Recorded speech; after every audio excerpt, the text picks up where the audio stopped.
Mizzurna Falls is a 1998 open-world horror mystery thriller developed by Human Entertainment. The plot is incredibly ambitious, especially for the time that the game was made in. It's a game that I think that you should definitely play, but I understand if you haven't. It's a PS1 game, and it's an open-world PS1 game. It's pretty good, but it's incredibly obtuse. It doesn't control very nicely, and it has some extremely harsh time limits on everything. The game consists of 7 days, and you need to be doing specific things during those 7 days at specific hours, or else you'll just trigger the bad ending. So it's not a great player experience, and I get that. But I think it's a story that everyone needs to know about. Because this game deals with some stuff that you don't see other games deal with, even today. So this is a video for all of you that will never play it, because this is Mizzurna Falls Explained. Matthew heads to the police station to see what came of Dennis's arrest, but as he shows up, Dennis is heading out after a night of interrogation. He owns a lot of land and was apparently not aware that he owned the junkyard, so Morgan has no grounds to hold him and no other evidence that connects him to the drug dealing or the murder. Mary Lou, Morgan's assistant, tells Morgan that she needs to go add something to the board. Matthew asks what board, and apparently the department has been keeping a meticulous record of all the evidence and information of interesting things pertaining to the case on a whiteboard in the back of the station. Matthew examines it and realizes that all of Aston Farm's holdings have some kind of connection to the Epoch drug. The workers' lodgings that Dennis refuses to renovate were used by Mill as a hideout, the junkyard was used to store the drugs, and the apartment building that Isabella lives in, a woman that's connected to the drug dealing, is also owned by Aston. After complimenting Mary Lou's system, Matthew asks if he owns anything else in town, and she says that he owns a cabin by the lake. And it's that cabin by the lake, that one from the pictures in Isabella's room. Matthew has to go there.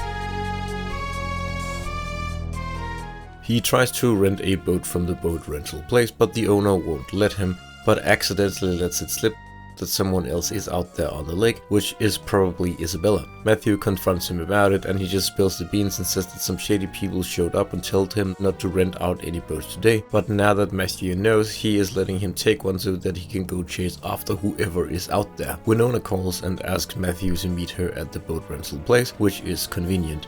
And she shows up and gives him a note she found belonging to Kathy, a note telling Emma to meet her in the woods on the 24th, which means that they did meet that day. What is more odd is that it has a phone number on it, and when Matthew calls, it's apparently Samuel's office number. It's not the time for that right now, but why is his number on that note? Matthew gets in a boat and starts rowing out. Before long, the cabin from the pictures comes into view. He ducks and begins snooping. Inside, he sees Isabella argue with someone. They're fighting over what happened to Emma and Kathy. Isabella is worried that the man she is arguing with is gonna kill her like he did the others, but he lets her know that Emma is alive.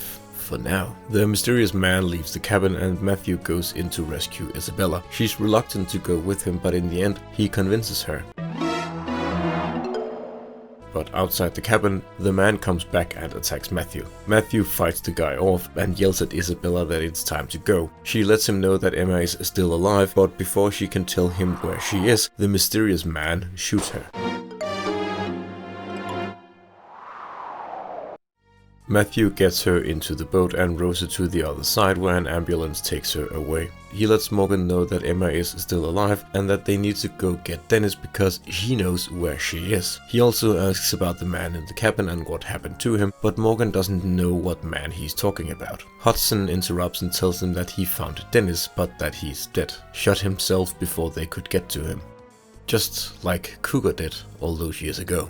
He apparently wrote a suicide note admitting to being the one behind the Epoch plot. That's convenient.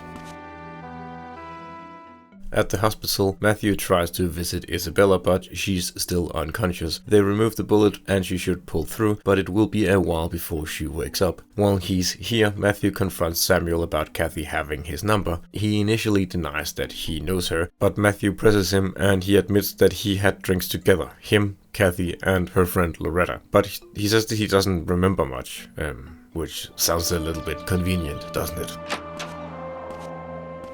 Later, at the station, Morgan tells Mel the news about his father, and he doesn't really take it well. Hudson takes him to the hospital to identify the body and say goodbye before he's released. Morgan brings in Wolf for questioning and learns that Dennis and Isabella had an arrangement. She'd get to live in the apartment for free, and in return she would bring him Epoch customers, and that he also made sure that Bonehead would be her driver so that she would never be kept out of sight. So does that mean that Mel was getting extorted by his own father for money without knowing it, and maybe vice versa, but with Bonehead fully aware of the situation? As if this whole thing with the Epoch drug wasn't weird enough, something seems to be up with Father Burton. Matthew spots the thugs that beat him up outside the bar one night, praying at the church, and Father Burton seems to think that it's the most natural thing in the world, that they've finally seen the light. To make things even weirder, Father Burton has stated multiple times that he had no idea about the life that Kathy lived in secret, but then Loretta calls Matthew and asks him to meet her at the bar. And here she tells him that she used to hang out with Kathy, but one night Father Burton came into the bar and Kathy was horrified, and that was the last time that Loretta saw Kathy until the 24th. On that night, Kathy seemed hard to get in contact with, and Loretta kept calling her name over and over and over again, but she didn't answer.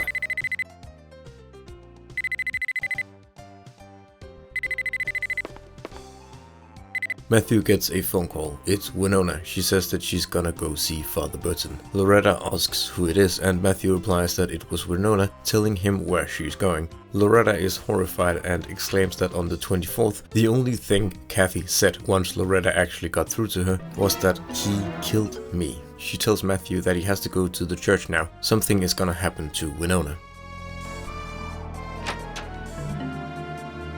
Matthew rushes to the church, but it's completely empty. He checks Kathy's room and sees a note dated on the 24th. It contextualizes what Loretta was saying earlier. In the note, Kathy writes that her father strangled her and tried to kill her because of her nightlife. Matthew hears someone behind him and he turns around and sees Father Burton, and then he gets knocked out.